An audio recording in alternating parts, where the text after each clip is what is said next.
പ്രിയപ്പെട്ട പ്രേക്ഷകരെ, വളരെ പ്രധാനപ്പെട്ട ഒരു വാർത്തയാണ് ഏറെ സന്തോഷത്തോടുകൂടി ഈ പ്രഭാതത്തിൽ പ്രേക്ഷകരിലേക്ക് ഞങ്ങൾ എത്തിക്കുന്നത്. റിപ്പോർട്ടർ ബിഗ് ബ്രേക്കിംഗ്, വളരെ സന്തോഷമുള്ള വാർത്ത. അത് റിപ്പോർട്ടറിന്റെ ബിഗ് ബ്രേക്കിംഗ് ആയി തന്നെ ഈ പ്രഭാതത്തിൽ പ്രേക്ഷകരിലേക്ക് എത്തുകയാണ്. കാത്തിരിപ്പിന് വിരാമം. ഫുട്ബോൾ ഇതിഹാസം ലയണൽ മെസ്സിയും സംഘവും കേരളത്തിലെത്തും.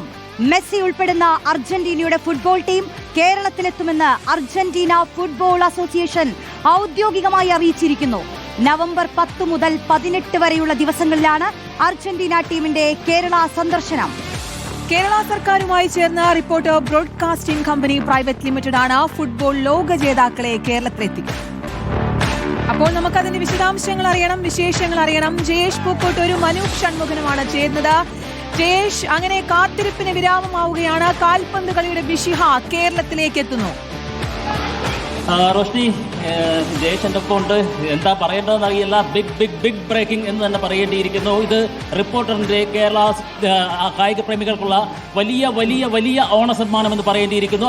നമ്മൾ കാത്തിരുന്ന, ഒരു വർഷമായി കാത്തിരുന്ന ആ പ്രഖ്യാപനം ആരിൽ നിന്നാണോ വരേണ്ടത് അത് വന്നിരിക്കുന്നു. ഇനി യാതൊരു സംശയങ്ങൾക്കും വേണ്ട, സംശയം വെക്കേണ്ട, ആശങ്ക വേണ്ട, ഒന്നും വേണ്ട. ഇതാ ലയണൽ മെസ്സി എന്ന ഇതിഹാസ താരം കേരളത്തിന്റെ മണ്ണിലേക്ക് ചരിത്രത്തിൽ ആദ്യമായി കാലുകുത്താൻ പോകുന്നു. ആ മാന്ത്രിക പാതകങ്ങൾ കേരളത്തിന്റെ മണ്ണിലേക്ക് കാലുകുത്താൻ പോകുന്നു എന്നുള്ള വലിയ വലിയ വലിയ വാർത്തയാണ് ഈ പുലർച്ചെ ഞങ്ങൾക്ക് നൽകാനുള്ളത്. എൻ്റെ ഒപ്പം ജയേഷ് പൂക്കോട്ടൂർ ചേരുന്നുണ്ട്. ജയേഷ് പറയും കാര്യങ്ങൾ. എപ്രകാരമായിരുന്നു ജയേഷ് നമ്മൾ കാത്തിരുന്ന പ്രഖ്യാപനം? ഏത് നിമിഷവും വരാമായിരുന്ന പ്രഖ്യാപനം ഇപ്പോൾ യാഥാർത്ഥ്യമായിരിക്കുന്നു. എപ്പോൾ, എവിടെ വെച്ച്, എങ്ങനെയാണ് മെസ്സിയും സംഘവും നമ്മളെ സന്തോഷിപ്പിക്കാൻ പോകുന്നത്? വിഖ്യാതമായ കമന്ററിയിലെ 2 വരി പറഞ്ഞുകൊണ്ട് നമ്മൾ തുടങ്ങണം. അടയാളപ്പെടുത്തുക കാലമേ ഇത്, ഘടികാരങ്ങൾ നിലയ്ക്കുന്ന സമയം, ദ സിംഹരാജാവ് എഴുന്നള്ളുന്നു, ദ ലയൺ ഹാസ് അറൈവ്ഡ്. തീർച്ചയായിട്ടും വളരെ വളരെ സന്തോഷമുള്ള കാര്യം തന്നെയാണ്. നമ്മൾ ഇന്നലെ മുതൽ പ്രതീക്ഷിച്ചുകൊണ്ടിരിക്കുന്ന ഒരു വാർത്തയായിരുന്നു. ഇന്ന് പുലർച്ചെ 4 മണിയോടെയാണ് അർജന്റീന ഫുട്ബോൾ അസോസിയേഷന്റെ ഔദ്യോഗിക ഹാൻഡിലുകൾ വഴി, ഇതുവരെ ഔദ്യോഗികമായിട്ടൊന്നും അറിയിച്ചില്ലല്ലോ എന്നുള്ളതായിരുന്നു പരാതി. ഔദ്യോഗികമായിട്ട് അറിയിച്ചിരിക്കുന്നു. അർജന്റീന വരികയാണ്, കേരളത്തിലേക്ക് വരികയാണ്. നവംബറിലെ ഷെഡ്യൂളിലാണ് അർജന്റീന എത്തുന്നത്. 10 മുതൽ 18 വരെയുള്ള തീയതികളിൽ അങ്കോളയിലും കേരളം ഇന്ത്യയിലുമായിട്ട് എത്തുമെന്നുള്ളതാണ് അർജന്റീന ഫുട്ബോൾ അസോസിയേഷൻ ഇപ്പോൾ ഔദ്യോഗികമായി അറിയിച്ചിട്ടുള്ളത്. നവംബർ 10 മുതൽ 18 വരെയുള്ള തീയതികളിൽ. തീർച്ചയായിട്ടും ഇനിയിപ്പോൾ 2.5 മാസം വെറും എണ്ണിയെടുക്കാവുന്ന ദിവസങ്ങൾ മാത്രമാണ് ലയണൽ മെസ്സിയും സംഘവും വരുന്നതിന്. അതിൽ എടുത്തു പറയേണ്ടത്, ആ ഫുട്ബോൾ അസോസിയേഷന്റെ കുറിപ്പിൽ എടുത്തു പറയേണ്ട ഒരു കാര്യമുണ്ട്. അത് ലയണൽ മെസ്സി നയിക്കുന്ന സംഘം ഇന്ത്യയിലെത്തും, ഇന്ന വേദികളിലെത്തുമെന്ന് എടുത്തു പറയുന്നുണ്ട്. അതുകൊണ്ട് ഇനി യാതൊരു വിധത്തിലുള്ള സംശയങ്ങളും നമ്മൾ വെച്ചു പുലർത്തേണ്ട. അക്കാര്യം ഉറപ്പിച്ചു കഴിഞ്ഞിരിക്കുന്നു. ലയണൽ മെസ്സിയും സംഘവും എത്തുന്നു എന്നുള്ളത് വേദിയായി കാര്യങ്ങളായിരിക്കുന്നു. ഇനിയിപ്പോൾ 2.5 മാസത്തെ കാത്തിപ്പ് മാത്രമല്ലേ? അത് കഴിഞ്ഞ് കൃത്യം 6 മാസം കഴിഞ്ഞാൽ തന്നെ അമേരിക്കയിൽ ലോകകപ്പ് തുടങ്ങുകയാണ്.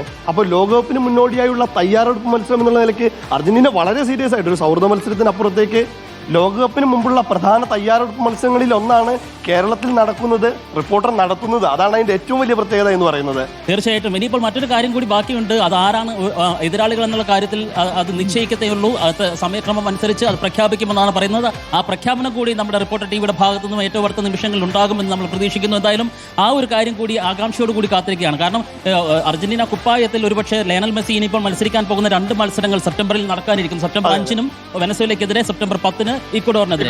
ആ മത്സരങ്ങൾ കഴിഞ്ഞു കഴിഞ്ഞാൽ ലോകകപ്പിന് മുൻപായിട്ട് അർജന്റീനയുടെ മറ്റൊരു മത്സരം ഷെഡ്യൂൾ ചെയ്യപ്പെട്ടിട്ടില്ല. അതും ഏറ്റവും വേഗത്തിൽ നമുക്ക് ഏറ്റവും അടുത്ത് കാണാവുന്ന തരത്തിലുള്ള ഒരു മത്സരം മറ്റൊന്നുമില്ല. അപ്പോൾ തീർച്ചയായിട്ടും ഈ ഒരു ദിവസം എന്ന് പറയുന്നത് നവംബർ 10 മുതൽ 18 എന്ന് പറയുന്നത് കേരളം മാത്രമല്ല ഇന്ത്യ ഒന്നാകെ കാത്തിരിക്കുന്ന ദിവസങ്ങൾ തന്നെയാണല്ലേ? ഉറപ്പായിട്ടും. കഴിഞ്ഞ ഖത്തർ ലോകകപ്പോടുകൂടി ലയണൽ മെസ്സി വിരമിക്കുമെന്നുള്ള തരത്തിലുള്ള വലിയ അഭ്യൂഹങ്ങളുണ്ടായിരുന്നു. ആ കിരീടം, കാത്തുനിന്ന കിരീടം ലയണൽ മെസ്സി അർജന്റീന നേടിയതോടുകൂടി അദ്ദേഹം വീണ്ടും ദേശീയ ടീമിൽ കളിക്കാൻ വേണ്ടി തയ്യാറെടുപ്പുണ്ട്. പക്ഷേ അപ്പോൾ പോലും പിന്നീടൊരു വേൾഡ് കപ്പിലേക്ക് വീണ്ടും ഒരു 4 വർഷത്തേക്ക് കൂടി മെസ്സി കളിക്കുമെന്നുള്ളൊരു പ്രതീക്ഷയൊന്നും ആർക്കും ഉണ്ടായിരുന്നില്ല. പ്രത്യേകിച്ച് അദ്ദേഹത്തിന് ഇപ്പോൾ 38 വയസ്സായി. പക്ഷേ അദ്ദേഹം ഇപ്പോഴും കളിക്കുന്ന ഏറ്റവും മികച്ച ഫോമിലാണ്. കഴിഞ്ഞ ആഴ്ച MLS-ൽ ഇന്റർ മയാമിക്ക് വേണ്ടി കളിക്കുമ്പോൾ മികച്ചൊരു ഗോൾ നേടി, അതായത് 2 ഡിഫൻഡേഴ്സിനെ വെട്ടിച്ച് ഗോൾ നേടി. ഒരു ബാക്ക് ഹീൽ, അതായത് സുവാരസ് എങ്ങോട്ടാ ഓടുന്നതെന്ന് പോലും നോക്കാതെ ഒരു അന്യായ ബാക്ക് ഹീൽ അസിസ്റ്റ് നേടി. അപ്പോൾ ലയണൽ മെസ്സി അദ്ദേഹത്തിന്റെ പ്രൈമിൽ തന്നെയാണ് ഇപ്പോഴും ഉള്ളതെന്നുള്ള കാര്യത്തിൽ ഒരു തർക്കവുമില്ല.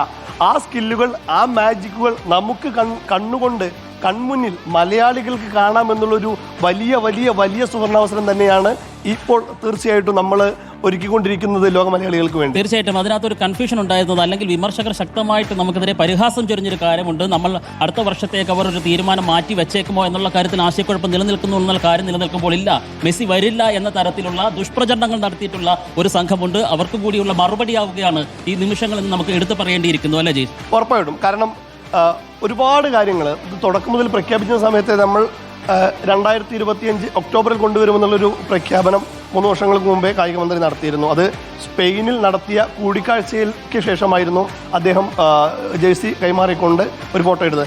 അപ്പോൾ മുതൽ തന്നെ വിമർശകർ കാര്യമായി ഉന്നയിച്ചുകൊണ്ടിരിക്കുകയാണ്, അർജന്റീനയെ കാണാൻ എന്തിനാ സ്പെയിനിൽ പോകുന്നത്, അത് ബ്യൂണസ് അയേഴ്സിൽ പോയാൽ പോരെ. സ്പെയിനിൽ വെച്ചിട്ടാണെങ്കിലും ബ്യൂണസ് അയേഴ്സിൽ വെച്ചിട്ടാണെങ്കിലും അർജന്റീന വരുമെന്നുള്ള വാക്ക് നമ്മൾ പറഞ്ഞു, ആ വാക്ക് നമ്മൾ പാലിക്കുകയാണ്. അതിനിപ്പോൾ ഔദ്യോഗിക സ്ഥിരീകരണം അർജന്റീന തന്നെ നടത്തിയെന്നുള്ളതിൽ അപ്പുറത്തേക്ക് ഇനിയൊന്നുമില്ല. അത്